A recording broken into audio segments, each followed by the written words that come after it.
If you've ever jumped into Subliminal thinking it was just another atmospheric exploration game and came out completely lost without understanding half of what was happening, know that you weren't alone. This game has a very particular way of throwing you into a disturbing, dreamlike world without giving you a manual, a tutorial, or anything at all. And honestly, that is exactly what makes it so fascinating. So if you want to truly enjoy Subliminal without getting stuck and without missing the deeper layers it has to offer, I've brought 10 tips made just for you. I'm Matthew, and the video is about to start. If you're playing Subliminal and think light is only for seeing the environment, let me tell you something. You're missing out on one of the game's smartest mechanics. Lighting here isn't decoration. It's a real physical tool, and when I first realized this, I stood still for a few seconds just admiring the puzzle design. You can literally grab light fixtures attached to the ceiling and move them around. That's right, pick them up and reposition them. When you do this, the shadow projection changes completely, which can open doors, reveal hidden passages, or activate mechanisms that seemed impossible to reach. It's the kind of mechanic the game doesn't explain to you directly, and that's precisely why it's so satisfying when you discover it. Now, an important detail many people ignore. Not every light fixture is movable. Pay attention to the ones that have a visible cord or support, that bracket that stands out in the fixture's structure. That is the visual indicator that you can interact with it. If it doesn't have that detail, you can try all you want, but it won't work. The game uses this subtly to guide you without holding your hand. The problem is that most players go through the entire game thinking it's just about lighting up a panel to activate something, and then when they get stuck on a puzzle, they walk in circles without understanding what's missing. If you're in that situation right now, stop everything, look at the ceiling, find those fixtures with visible supports, and start moving them. The solution you're looking for is probably right there, waiting for you to think outside your field of vision. This tip seems simple, but it's one of the things that will most change your experience within Subliminal, and I bet most people completely ignore it during their first hours of gameplay. The game gives you this warning right at the start, almost as if whispering in your ear, and yet we keep walking without paying attention. So let me tell you clearly. When you stop moving, close your eyes for a second and listen. If you hear faint, almost imperceptible breathing, know that you are not alone in that environment. This isn't a bug. It's not your character panting. It's the figure watching you from somewhere you can't see yet. He could be behind a wall, hidden around a corner, just ahead, waiting for you to take a wrong step. The game uses sound as a real warning system, and ignoring it is basically playing on hard mode by accident. What makes this detail so terrifying is precisely its subtlety.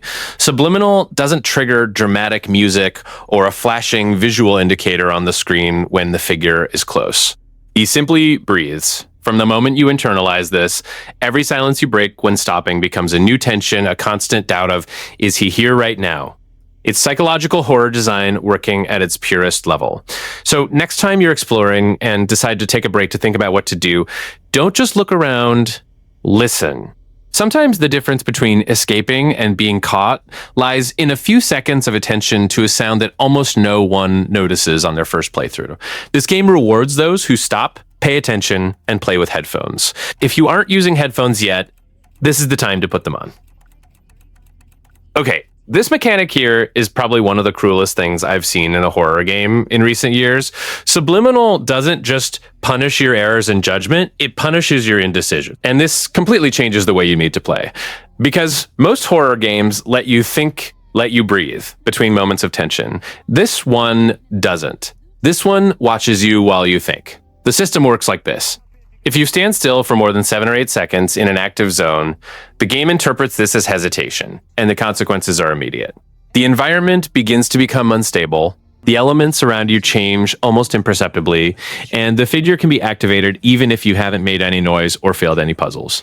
You simply took too long to decide, and the game punished you for it. Is it sadistic? Yes. Is it brilliant? Also, yes. What this means in practice is that you need to enter every room with a plan. You can't stop in front of a puzzle and stare at it, waiting for the answer to fall from the sky, because the invisible clock started ticking the moment you entered the zone. If you freeze, if you hesitate, if you start procrastinating inside the game, the environment will remind you that it comes at a price. The psychological tension the game builds will tighten even further, and suddenly what seemed difficult becomes nearly impossible. So the real tip here is trust your gut. Sometimes it's better to make a wrong choice and correct it than to make no choice at all. Subliminal was designed to make you feel uncomfortable with your own indecision, and the faster you accept that the game works this way, the better your chances of survival. Move with intention, think fast, and never ever stay still for too long. If you've ever played the Stanley Parable, you know exactly what it means when a narrator starts telling you where to go, and you also know what happens when you decide to ignore him completely. Subliminal uses this same idea, but with a layer of horror that the Stanley Parable never had. Because here, disobeying the narrator isn't just a joke or a philosophical experiment. It's a necessity. The narrator in Subliminal lies, not by accident, not due to character limitations. He omits information on purpose, guides you through paths that are convenient for him, and hopes you never question the route he's tracing. When you deliberately deviate from the indicated path, the game opens up in a completely different way. Secret areas appear, enemies you would never have encountered emerge from nowhere, and hidden dialogues begin to reveal a narrative that the narrator clearly didn't want you to see. And it's not optional if you want the full experience. Ending 2, which is one of the most impactful endings in the game, is only accessible if you disobey the narrator at specific moments. Extra collectibles and much of the hidden lore are also off the main path, deliberately placed there by the developers as a reward for those who decide not to follow the rules. The game was built with this structure in mind from the start. So treat the narrator as a character, not a guide. Question every instruction he gives you, especially when he seems very insistent on keeping you in a specific direction. In Subliminal, the truth is almost always on the path he tries to stop you from taking, and the game's best discoveries are waiting exactly there. There is a detail in Subliminal that I'm sure many people pass right by without noticing, especially in the first few hours of play. The TV screens scattered throughout the environments aren't just there to create atmosphere, they aren't just decorations to make the setting more disturbing. They are functional, and once you understand what they actually do, the way you see every room will change completely. These CRT TVs function as portals between memory fragments. When you interact with the right screen at the right time, you are instantly transported to a completely different space. A piece of memory that wouldn't be accessible any other way. It's a mechanic the game doesn't hand to you on a silver platter, which means many players reach the end without ever visiting entire parts of the world that were available all along, waiting behind a static screen. What makes this even more important is that using these TVs in the correct order is essential to unlocking the game's true ending. It's not just a matter of optional exploration. It's a sequence, a logic that the game purposely hides to separate those who just played from those who actually paid attention. Each TV is a piece, and the order in which you activate them determines which memories you can access and how the narrative connects at the end. So the next time you see one of these screens flickering in the corner of a room, don't ignore it. Stop in front of it, try to interact, and observe what appears on the screen. Subliminal rewards those who treat every element of the scenery as potentially significant, and in this case, a dusty old TV could literally be the door to the truth the whole game is trying to tell you. Let me tell you something that has probably already happened to you in Subliminal and that you might have simply dismissed as a technical glitch. You open a door, walk through it, and suddenly you're back in the same room you just left. And every player's immediate instinct is to think, this is a bug, the game glitched. It's not a bug. The game is doing exactly what it was programmed to do, and it's waiting for you to notice the difference. These door loops are an intentional mechanic indicating that the environment around you is becoming unstable. When reality inside Subliminal begins to fragment, physical space stops working logically, and exits that should lead you forward start throwing you back to the starting point. It's one of the most disturbing ways the game communicates that something is wrong, not with a message on the screen, but with the very structure of the scenery breaking in front of you. The solution lies in the lighting. Altering the room's light, or using the erase switch when available, is what breaks the cycle and reveals the real exit. The game is essentially telling you that your visual perception of the space is what's distorted, and changing how you see the environment literally, is what restores the logic of the place. It's a design that is elegant and cruel at the same time because it forces you to think in a completely different way than any other horror game has trained you to think. So when you enter a loop, breathe, don't panic, and start observing the light sources around you. Look for switches or environmental elements that seem out of place or that can be manipulated. Subliminal loves using the environment as a language, and the door loop is one of the most direct sentences it sends your way. Subliminal has a mechanic that seems simple on the surface, but hides much more depth than you'd imagine the first time you stumble upon it. The erase switches, the delete levers scattered through specific areas of the game, like the Nostalgia Basement and the Waterworks hydraulic facilities, are one of the most interesting systems the game offers. They are also among the most underutilized by most players because no one stops to think about their potential. What these levers do is literally erase physical obstacles from the environment, not bypass, not destroy, with a combat mechanic, erase. Walls, blockades, structures that were preventing your progress simply cease to exist when you flip the right switch. It's a mechanic that fits perfectly with the logic of the world of Subliminal, where reality no longer works conventionally, and the boundary between what is physical and what is perception is constantly being questioned. The problem is that many people use these switches reactively only when they are completely blocked and out of options. The real key is using them strategically, understanding which obstacles are worth removing and at what moment. In certain areas, the order in which you erase environmental elements directly affects which paths remain available afterward. So using a switch too early might close off a route you still needed to explore. And using it too late could trap you in a much more complicated situation than necessary. So when you reach the basement or the hydraulic facilities, before flipping any lever, stop and observe the entire environment. Identify what is blocked, mentally map out the possibilities, and only then make the decision. Subliminal rewards the player who thinks before acting, and the erase switches are one of the moments where the game most clearly invites you to use your head before your hands. There is a mistake that seems small the moment it happens, but it will cost you much more time than you'd like to admit. In Subliminal, light isn't just a survival tool. It's a limited resource that you need to manage carefully, especially in the game's darkest areas. And when you lose access to an essential light fixture, the game is not kind to you.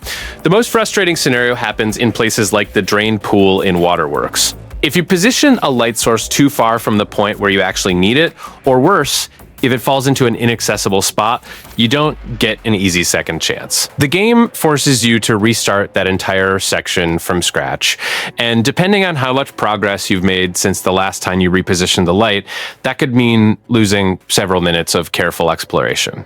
It's the kind of thing that happens once, and you never forget it. The solution is always to look for the backup before moving any primary light source. Subliminal almost always places a spare fixture in some corner of the area, but it's not obviously marked. You need to explore the environment carefully before you start manipulating the lights that are already in place. Treating prior exploration as part of the process isn't optional here. It's a central strategy to avoid putting yourself in a dead-end situation. So the habit you need to develop is simple.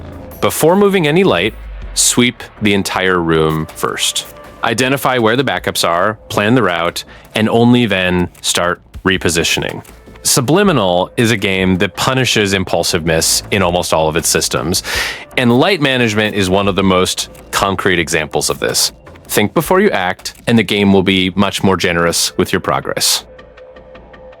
Subliminal is one of the games that best takes advantage of what Unreal Engine 5 has to offer. And I'm not just talking about beautiful lighting or environments that look too real for a horror game. I'm talking about something much more specific. Nanite, the game engine's ultra-detailed geometry system, is being used here not just to impress visually, but as an active part of the game design. If you don't know this, you'll walk right past details the game placed in front of you hoping you'd notice. Crevices in walls, cracks in the floor, small imperfections on surfaces that in any other game would just be a flat texture. In Subliminal, these things hide items, clues, and information that change how you understand the narrative. The level of geometric detail that Nanite allows is so absurd that the developers clearly took advantage of it to create hiding spots that only appear when you are truly paying attention to the environment, not just walking through it. The problem is that most players enter autopilot mode in exploration areas, especially after a moment of tension. You survive a scare, keep walking, turn the corner, look for the next door, and in the process, you walk right past a crack in the wall that had a collectible or a piece of lore hidden inside it. Those who play in tourist mode, just admiring the visuals without interacting with them, literally leave content behind without ever knowing it existed. So change your posture when you're exploring. Get the camera close to the walls, the floor, the corners. Treat every architectural detail as potentially intentional, because in Subliminal, most of the time, it is. The game was built on an engine that allows for hiding things in places that only exist because the graphics are realistic enough for it. And the developers didn't waste that opportunity. I'll be honest with you about something many people don't talk openly about regarding horror games. There is a huge difference between playing Subliminal with assistance and playing without it, and I'm not just talking about difficulty. The game's accessibility mode was made with legitimate intent, and I respect that completely. But if you are able to try without it first, the experience you'll have is categorically different and much more impactful. Playing without accessibility mode means the figure moves at his original speed, without arrows indicating his direction, and without any reduction in the pressure the game puts on you. And it is exactly that pressure that makes Subliminal work as true psychological horror. When you don't know where to go, when the threat is moving at real speed and every decision matters, the game accesses a level of tension that simply doesn't exist when the environment is holding your hand. Furthermore, completing the game without assistance unlocks hidden achievements that don't appear any other way. That being said, there are specific moments where using accessibility mode is completely reasonable. The dual light puzzles and the shadow key challenges are probably the cruelest in the game, and resorting to assistance in those specific sections doesn't ruin anything. The idea is to use the tool surgically only when an obstacle is genuinely preventing your progress, not as a default setting for the entire experience. So the real recommendation is this: start on hard, without help, and keep it that way as long as you can. When you get stuck on a dual light puzzle or a shadow key that isn't making sense, then you activate accessibility mode, solve that specific section, and turn it off again.